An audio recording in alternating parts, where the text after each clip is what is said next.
He designed the Constitution to prevent chaos.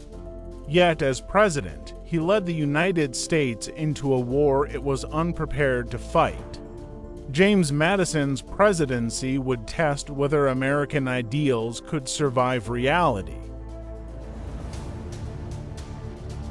In August 1814, British troops marched unopposed into Washington, D.C. They burned the Capitol. They set fire to the White House. The heart of the American government collapsed in flames. The President of the United States fled the city. This was not a revolution. This was not a civil war. This was a foreign invasion. And it happened under the leadership of James Madison. James Madison helped design the United States Constitution. He warned that weak governments invite chaos. He believed stability was essential for liberty to survive. Yet under his presidency, the nation's capital was destroyed. How did the architect of America's political system preside over one of America's greatest humiliations? To understand James Madison, we must understand his fears, his ideas, and the fragile nation he helped create. James Madison was born on March 16, 1751, in Virginia at his family's plantation, Montpelier. He was born into wealth, land ownership, and enslaved labor. From birth, his comfort depended on slavery. Madison was physically small and frail. He suffered from lifelong illness, weakness, and exhaustion. Many feared he would not live long. While others worked the fields, Madison stayed indoors. He read endlessly. Books became his refuge. Ideas became his strength. From a young age, Madison feared disorder. He feared emotional crowds. He feared societies collapsing into chaos. These fears would shape the future of the United States. Madison studied at the College of New Jersey, now Princeton University. He immersed himself in history, philosophy, and political theory. He studied why ancient republics failed. He studied how democracies collapsed into tyranny.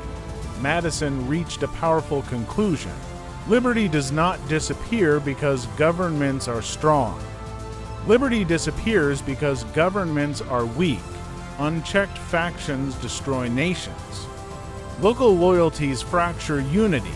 Emotion overwhelms reason.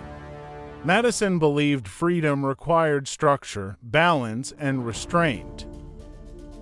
After independence, the United States was unstable. The Articles of Confederation created a weak central government. Congress could not tax. Congress could not enforce laws. States ignored national authority. Economic chaos spread. Rebellions erupted. Foreign nations mocked American weakness. Madison believed the republic was close to collapse. If nothing changed, independence would fail. In 1787, James Madison arrived at the Constitutional Convention with a complete plan. He proposed a strong federal government. He proposed separation of powers. He proposed checks and balances. Much of the Constitution came directly from his ideas. Madison took detailed notes. He guided debates. He shaped compromises. This is why history remembers James Madison as the father of the Constitution. Many Americans feared the Constitution gave too much power to the federal government.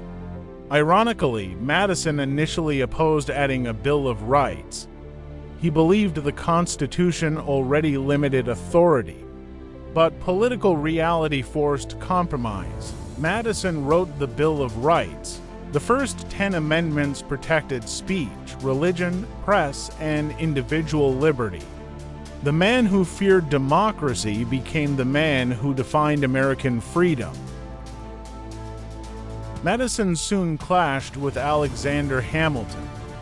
Hamilton wanted a powerful national government. Madison feared centralized control. Madison aligned with Thomas Jefferson. Together, they opposed financial elites and concentrated power. This rivalry created America's first political parties. The nation Madison designed immediately began to divide.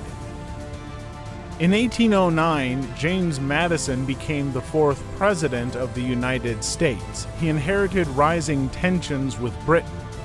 American sailors were being seized, trade was being strangled.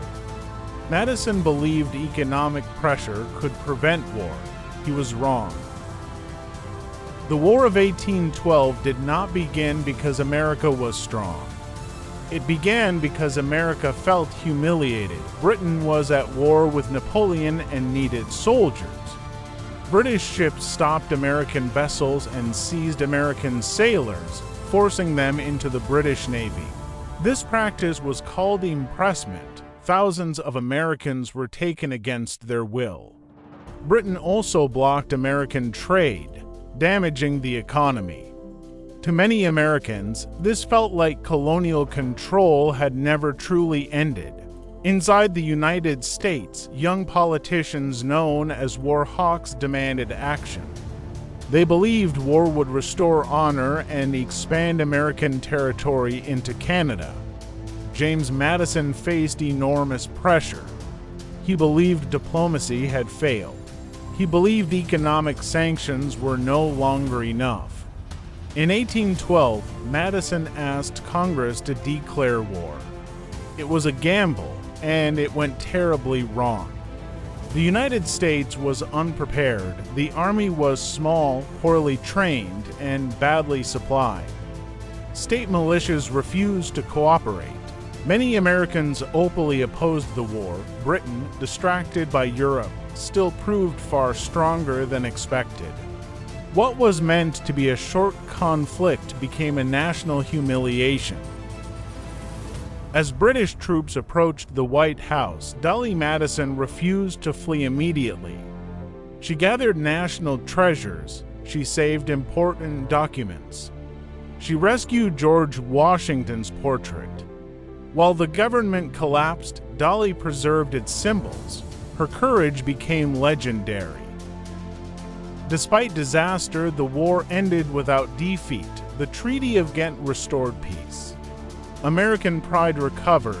National unity strengthened. Ironically, Madison's worst failure helped create American nationalism. James Madison is often remembered as the architect of American democracy. Yet the democracy he helped design excluded millions. Madison was born into slavery. He lived surrounded by enslaved labor. And like most Southern leaders of his time, he benefited from it. Madison believed slavery was morally wrong. He wrote that it contradicted the principles of liberty. He feared it would one day tear the nation apart, but belief did not become action. As president, Madison did not challenge slavery. He did not push for abolition. He did not free the enslaved people he owned. Instead, he chose silence. Madison believed that ending slavery would destroy the fragile Union. Southern states depended on enslaved labor. Northern states feared political collapse. The nation was young, divided, and unstable. Madison chose preservation over justice. During the War of 1812, the contradiction became even sharper. Britain offered freedom to enslaved people who escaped American plantations and joined British forces. Thousands fled. The United States fought a war for national sovereignty while denying freedom at home. Madison condemned British actions, but he never addressed the reason enslaved people fled in the first place. After the war, Madison supported colonization, the idea that freed Black Americans should be sent to Africa rather than integrated into American society. This revealed the limits of his vision. He could imagine freedom, but not equality. By the time Madison left office, slavery was stronger than when he entered. Cotton production expanded, Southern power increased. The problem he feared had grown larger. Madison helped build a constitutional system capable of surviving slavery, but he failed to build one capable of ending it. His legacy on slavery is not cruelty, it is caution taken too far, and that caution would one day cost the nation a civil war. After leaving office, Madison retired to Montpelier. He lived quietly with his wife, Dolly. He advised younger leaders. He defended the Constitution he helped create. James Madison died in 1836. He left behind a nation stronger than he found it, but still incomplete. James Madison designed the system that still governs the United States. He feared chaos, he feared tyranny, he feared human weakness. His Constitution endures because it assumes imperfection. James Madison did not trust people to be perfect. He trusted structure to protect freedom.